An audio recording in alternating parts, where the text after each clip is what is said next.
Gallagher, right foot across towards the far post header, and that one somehow kept out by Fry.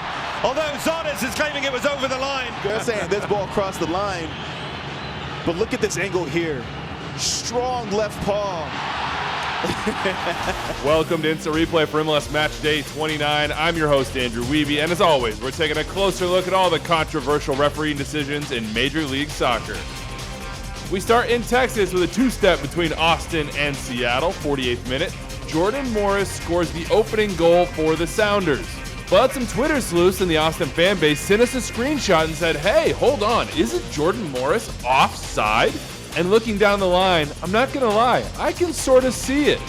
It looks like Morris is leaning, but I would point out a couple things. First, the assistant referee is right on the line looking down. Second, look at the back end of this line of players. It's a little bit grainy, but I think that's Julio Cascante, who appears to be leaning ahead of the line as well. Because Cascante is behind Morris, that makes this extremely difficult for the AR. And third, ask yourself if this is clear and obvious. When you look at this replay or the screen grab, are you saying that is clearly and obviously offside? I am not. Therefore, for me, the goal stands. That call was close, but here's the play that really frustrated the Verde and Black. 56th minute, Rigoni on the back post, powerful header, but here comes Steph Fry, palming it out of the goal. The call on the field from referee Drew Fisher and his crew is no goal. Play continues, and that's when the replays start pouring in. This, for me, is the most definitive angle, and in my opinion, the ball is over the line. To me, this should be a goal. But when I say definitive, I don't think I'm saying clear and obvious, 99.9% sure based on that angle. It's more of a gut feeling. Yes, I trust my gut, but is that the way video review is supposed to work? I don't think so. Now, with the benefit of additional angles, big thank you to Austin FC who are filming this game at home, we can see, via this video posted on Twitter, we can see, and again, this is my opinion, that yes, the ball does cross the line. But I will remind you that the VAR, Daniel Radford, did not have that angle as he's checking this play. Given that fact, I understand why it wasn't sent down to Fisher for review. But that doesn't mean Austin shouldn't feel unlucky or hard done by. To Dry Pink Stadium we go. Lionel Messi making his first start in pink in Major League Soccer, and Nashville are in town, a rematch from the Leagues Cup final. The scoreless game in the 89th minute, and Jacob Schaffelberg is off and running as he's wont to do. Schaffelberg sizes up DeAndre Yedlin 1v1 and puts a cross in, only Yedlin's arm blocks the cross inside the 18-yard box. Penalty, right? That's the call on the field from Chris Pinso, but I have to give huge credit to the VAR Eunice Marcacci. As they send this down for review, I'm thinking, oh, are they checking handball? That seems pretty clear. But no, Marcacci rewound the play and spotted that Schaffelberg was in an offside position when he was sprung in behind. Therefore, no handball, no foul, no PK, Miami free kick. Great use of video review. To St. Louis we go. Dallas in town, 12th minute, ball in behind. Nkosi Tafari, the FC Dallas center back, is calling for his goalkeeper, Martin Paz, to come get it, clear it. Only there's no time, and Paz has to scramble. He stops the ball, but with what? It turns out his arm as he slides in. The referee, Guido Gonzalez Jr., blows his whistle, brings out the red card, denial of an obvious goal-scoring opportunity, and for me, that is the correct call. Had Paz not handled this ball, stopping it from rolling, that is going to be an empty net for the St. Louis attacker. Well done to Gonzalez on the field for spotting this one. And well done to Jorge Gonzalez, the VAR, for spotting a case of mistaken identity in the 73rd minute. For a second there, it looked like Asier Iaramendi was getting his second yellow and a red card. But Gonzalez spotted that it wasn't actually Iaramendi who committed this foul, it was Facundo Quignon. Quignon gets the yellow card for the pull on the arm of the St. Louis player, and there's no red card awarded. Again, another great use of video review. Let's hit two from Charlotte. Orlando in town, 79th minute, and Rodrigo Schlegel is going to kick the back of Enzo Copetti as Copetti ducks in front of him to try to win a ball in the box. I'm going to be honest here. There is not a ton of contact from Schlegel on Copetti. The forward feels it, and he goes down smartly. But there is enough that the VAR Jose Carlos Rivero is never going to send Rosendo Mendoza to the monitor for a clear and obvious error. Copetti wins the PK, and he scores it, and he's in the headlights once again of the referees in the 94th minute. Copetti and Schlegel are not making up and playing nice. Schlegel is pushing Copetti as they wait for a free kick to come in, and then Copetti raises his arm and walks straight into Schlegel. Schlegel goes down like a ton of bricks. Rivero recommends review by Mendoza for violent conduct, and I understand why. I would send Mendoza to the monitor as well in this situation.